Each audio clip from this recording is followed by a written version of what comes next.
roles to play. To recognize that the notion of survival of the fittest is utter bullshit. And I can show it's bullshit. It's so stupid. I can show it in one sentence if you give me a couple semicolons, which is, those creatures who survived in the long run have survived in the long run, semicolon. You don't survive in the long run by exploiting your habitat, semicolon. You survive in the long run by actually improving your habitat. That's what salmon do. That's what mergansers do. That's what bears do. That's what everybody does, except us. And so a culture of resistance would look like people beginning to think and to feel for themselves, and it would look like people not listening to what this guy on stage says, but listening to themselves. People ask me all the time. Actually, this is a good way. I'm supposed to start shutting down. So what I'm going to do is I'm going to read 2 short pieces and then say a very short thing. And the first thing I want to read is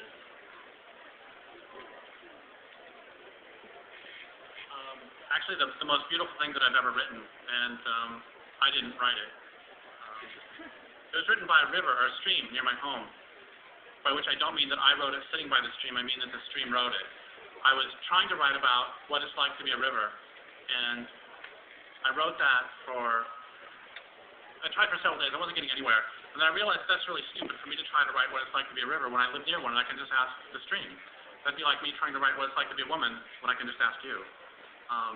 So I went down to the stream and I said, what is it like to be you? And the stream had been waiting so long for a human being to ask that question, and it gave me the answer right away. And I went running back into my house to write it down. As I'm running through this forest, the forest is going, hello, what's it like to be me? Excuse me.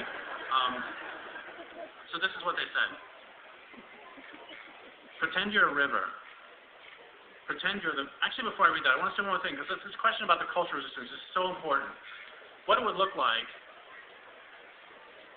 is people saying, this is my home, and you are not going to harm it. It would look like people... Someone once asked Chekhov, some young writer asked the playwright Chekhov, said, I want to write a story, but I don't know what to write about. And Chekhov said, why don't you write a story about someone who squeezes every drop of slave's blood out of their body, and then what happens to the men? So what it would look like is us standing up on our hind legs and living and dying and loving and hating and fighting and not fighting for what we love. Anyway, pretend you're a river. Like the problem being that we just don't believe in ourselves. We talk about Leonard Peltier who's been down for 34 years. We talk about being convicted of... Excuse me, actually... We give him 40 days and we can set him free and put him up as whatever we want. That's the power that we have.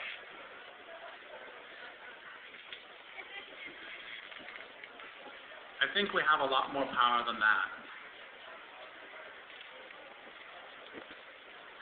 I don't disagree with anything you said. Pretend you're a river. Pretend you're the mist who falls so fine, so gentle, that nothing separates water and air. You're the rain who falls in sheets, explodes onto the ground to leave toxic puddles. You're the ground who receives this water, soaking it up, taking it in, carrying it deep inside. You're the cracks and fissures where the waters accumulate, flow, fall to join more water and more. In pools and rivers we move slowly through crevices, cavities, pores. You're the sounds and silence of water seeping or staying still.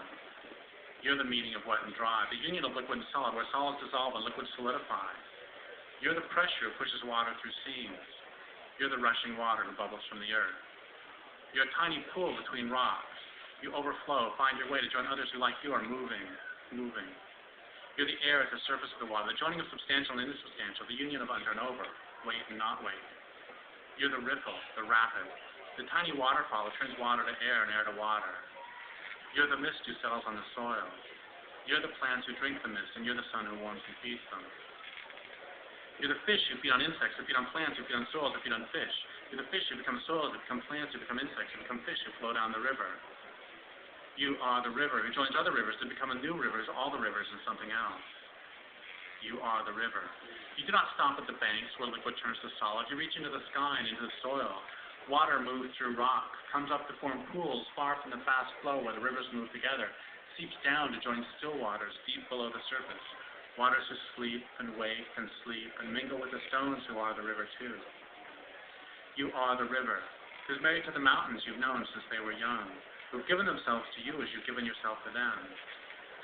You're the canyons you nestle into, each year deeper than the year before.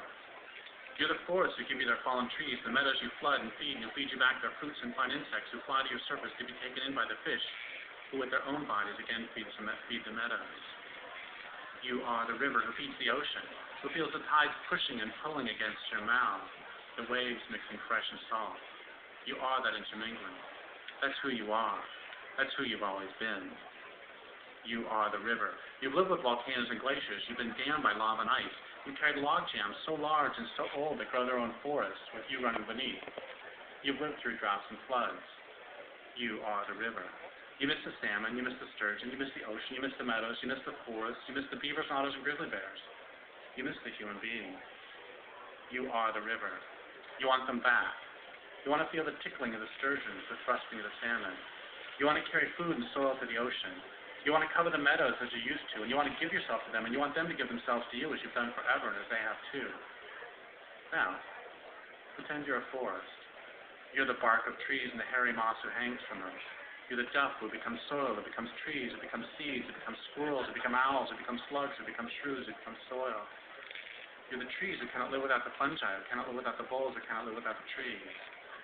You're the fire who cannot live without the trees, who cannot live without the woodpeckers, who cannot live without the beetles, who cannot live without the fire. You're the wind who speaks to the trees, and the trees who speak to the wind. You're the birds who sing, and the birds who do not. You're the salamanders, the ferns, the millipedes, the bumblebees who sleep on flowers, waiting for the morning to warm you up so you can eat and fly on home. You too have lived through drought and flood, hot and cold, and you too miss the salmon. You miss the owls, the grizzly bears. You miss the rivers. You miss the human being. You want them all back. You need them back, or you will die. And the very last thing I want to read is, I just want to mention. Lovely.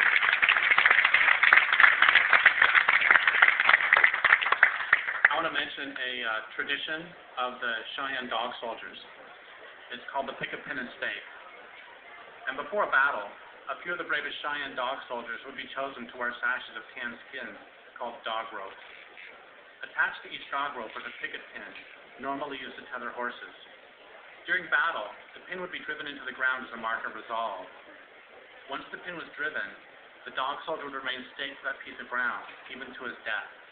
Retreat was no longer an option. The pin could only be removed when everyone was again safe, or when another dog soldier relieved him of his duty. It is time. I have driven my picket pin. I am staked out and willing to give in no more.